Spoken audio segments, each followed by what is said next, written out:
The Shield of Achilles is a poem by W. H. Auden, first published in 1952, and the title work of a collection of poems by Auden, published in 1955. It is Auden's response to the detailed description, or ekphrasis, of the shield borne by the hero Achilles in Homer's epic poem the Iliad. Wystan Hugh Auden, 21 February 1907 to the 29th of September 1973, was a British-American poet. Auden's poetry was noted for its stylistic and technical achievement, its engagement with politics, morals, love, and religion, and its variety in tone, form, and content. Some of his best-known poems are about love, such as Funeral Blues, on political and social themes, such as September 1, 1939, and The Shield of Achilles, on cultural and psychological themes, such as the Age of Anxiety, and on religious themes such as For the Time Being, and Horae Canonicae. Summary. Auden's poem is written in two different stanza forms, one form with shorter lines, the other with longer lines. The stanzas with shorter lines describe the making of the shield by the god Hephaestus, and report the scenes that Achilles' mother, the Nereid Thetis, expects to find on the shield and which Hephaestus, in Auden's version, does not make. Thetis expects to find scenes of happiness and peace like those described by Homer. The stanzas with longer lines describe the scenes of a barren and impersonal modern world that Hephaestus creates in Auden's version. In the first scene described by these stanzas, an anonymous, dispassionate army listens. In the second scene, a crowd of ordinary people watch passively as three, pale figures, are dragged towards and tied to posts. In the third scene, a ragged urchin throws a stone at a bird. He takes it for granted that girls are raped, that two boys knife a third, and has never heard of any world where promises are kept or one could weep because another wept. In the closing stanza, composed of short lines, Thetis cries out in dismay at what Hephaestus has made for her son, who would not live long. In these contrasting stanzas, Auden reflects on the differences between the vital, lyrical Achaean world described by Homer where, even amid warfare, imagination naturally ran to scenes of peace, and the violent, barren world, lacking any hope and meaning, that Auden himself imagines. Text. She looked over his shoulder. For vines and olive trees, marble well-governed cities, and ships upon untamed seas. But there on the shining metal, his hands had put instead an artificial wilderness, an sky-like lead, a plain without a feature, bare and brown, no blade of grass, no sign of neighborhood, nothing to eat and nowhere to sit down. Yet, congregated on its blankness, stood an unintelligible multitude. A million eyes, a million boots in line. Without expression, waiting for a sign. Out of the air a voice without a face. Proved by statistics that some cause was just. In tones as dry and level as the place. Noon washeared and nothing was discussed. Column by column in a cloud of dust. They marched away enduring a belief whose logic brought them, somewhere else, to grief. She looked over his shoulder. For ritual pieties. White flower garlanded heifers. Libation and sacrifice. But there on the shining metal, where the altar should have been, she saw by his flickering forge light quite another scene. Barbed wire enclosed an arbitrary spot. Where bored officials lounged, one cracked a joke. And sentries sweated for the day was hot. A crowd of ordinary decent folk watched from without and neither moved nor spoke. As three pale figures were led forth and bound to three posts driven upright in the ground. The mass and majesty of this world, all that carries weight and always weighs the same, lay in the hands of others. They were small and could not hope for help, and no help came. What their foes liked to do was done, their shame. Wassail the worst could wish, they lost their pride, and died as men before their bodies died. She looked over his shoulder. For athletes at their games, Manandwimenina dance. moving their sweet limbs. Quick, quick, to music. But they're on the shining shield. His hands had set no dancing floor, but a weed-choked field. A ragged urchin, aimless and alone, loitered about that vacancy. A bird flew up to safety from his well-aimed stone. That girls are raped, that two boys knife a third, were axioms to him, who'd never heard of any world where promises were kept, or one could weep because another wept. The thin-lipped armorer, Hephaestus, hobbled away. Thetis of the shining breasts cried out in dismay at what the god had wrought to please her son, the strong, iron-hearted man slaying Achilles, who would not live long. Broad summary. The poem is based on a story from the Iliad, in which the goddess Thetis asks Hephaestus, god of blacksmiths and craftspeople, to make new armor for her son, the great Greek warrior Achilles. In the original myth, Hephaestus forges Achilles a beautifully intricate shield that places scenes of battle alongside those of everyday life and the natural world, with the implication being that war is something noble and glorious. Auden's retelling has a very different take on war.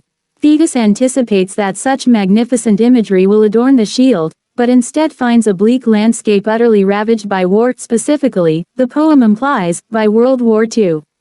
Rather than glorifying war, then, the poem emphasizes the desolation and horror that it inevitably leaves in its wake. At first, Thetis looks for the lush scenery depicted on the shield in the Iliad, for images of vines and olive trees, an orderly city, the wild ocean. She then searches for athletes competing, dancers, moving, to music, and pious citizens engaged in ceremonies and celebration. In short, she anticipates that scenes of battle will appear alongside well-governed cities, a righteous society whose preservation and advancement justifies war. Yet none of these scenes appear. Instead, the field that Thetis sees on the shield is a desolate wilderness, a land without a feature, bare and brown. The field is so barren that it cannot provide even the simplest resources necessary to sustain life. There's nothing to eat and nowhere to sit down. The field is also filled with a mass of blank-faced soldiers, directly connecting its devastation to the destructive power of war. That is, the poem indicates that war is to blame for the inhospitable wasteland that Thetis sees before her, because war ravages the joys and beauty of the world. The shield, a tool of war, now reflects that truth. These descriptions of a barren landscape are also interspersed with evidence of personal suffering, further dispelling any romantic notions of wartime heroism. For instance, the soldiers who file off to war ultimately experience grief as a result of their orders.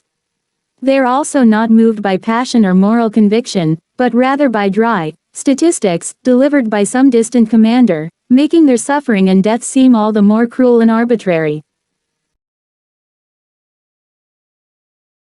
The poem's final stanza then reveals that the strong iron-hearted man slaying Achilles will also meet his death.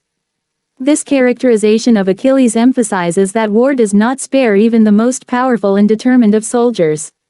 This reality pains Thetis, who cries out in dismay.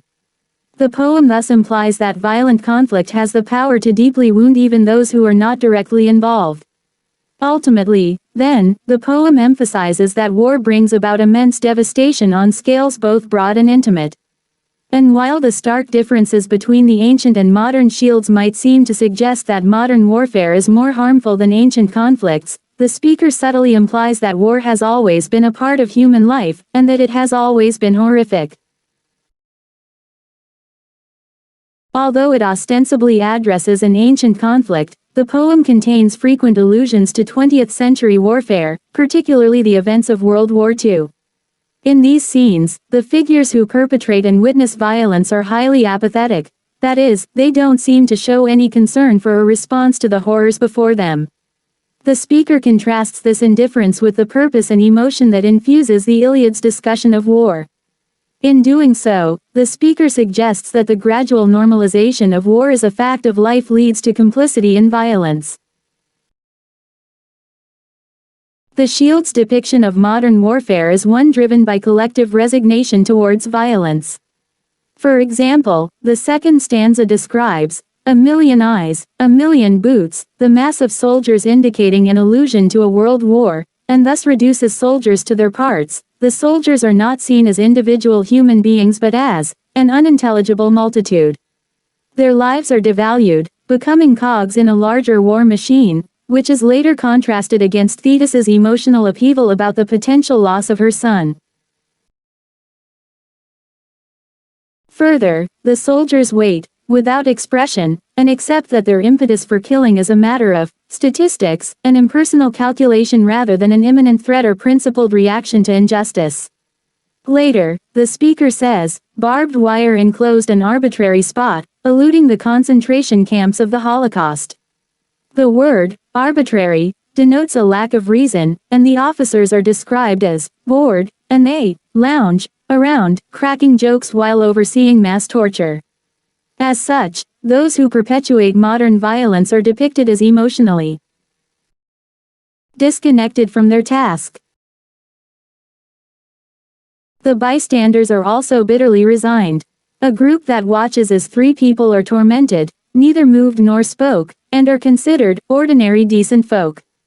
These onlookers feel no obligation to intervene, and, tellingly, their inaction does not impact their standing as reasonable, acceptable members of society. In this way, the poem equates modern conflicts and military technology with increased apathy towards the suffering of others. Further, this indifference stems from the ordinary nature of modern violence. It is so prolific that human suffering is taken for granted as an inevitable fact of life. It's possible that the poem references the original Shield of Achilles to suggest that conflict was not always so devoid of meaning and emotion. Still, the speaker emphasizes its presence throughout human history, suggesting that war has always been seen as an integral facet of civilization. The poem can thus be interpreted as a warning that the gradual normalization of this reality enables mass complicity in meaningless violence. In the Iliad, Achilles' shield is an ornate work of art that depicts war as an integral part of a desirable society. It is as much a decoration as a tool, and its intricate imagery is meant to be beautiful. This poem, however, imagines what the shield would look like if its aesthetic concerns were stripped away, leaving behind candid images of war's actual impact. The speaker contrasts the spectacular expectations of war that the original Shield creates with war's grim realities in order to question the legitimacy of art that takes war as its subject. That is, the poem seems to wonder whether any art concerned with aesthetics, with being beautiful, can fully capture the truth of something as horrific as war. The elaborate, idealized scenes of life in wartime that fill the original Shield create a romantic image of war. For instance, Thetis expects that Hephaestos will forge ships upon untamed seas, and athletes at their games. Appearing alongside scenes of war, these portraits of bravery and adventure promote battle as a valorous and exhilarating experience. Plus, the cities the soldiers protect are marble and well-governed. Such stately descriptors dignify their task. The original Shield is also full of naturalistic beauty, lush vegetation, white flower-garlanded heifers, and dancers, moving their sweet limbs. This visually striking and idealized backdrop for violence implicitly presents war as an important part of a utopian society. And throughout the poem, the speaker describes the captivating imagery that covers the original Shield in vivid detail. In doing so, the speaker signals that the Shield glorifies war by appealing to the audience's aesthetic sensibilities.